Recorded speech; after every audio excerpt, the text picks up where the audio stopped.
जब मैंने ये बात सुनी थी कि जो लोग अंदर से टूट जाते हैं वो दोबारा जुड़ नहीं पाते, तो मुझे इस बात पे बहुत ताज्जुब हुआ था और हंसी भी आई थी।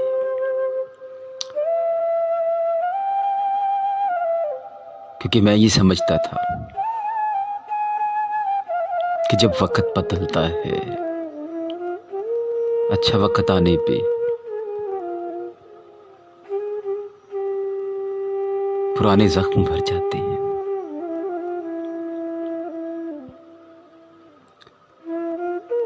फिर मेरी समझ में ये आया, वक्त जितना भी अच्छा क्यों ना आ जाए, जो दिल टूट जाते हैं वो कभी जुड़ नहीं पाते।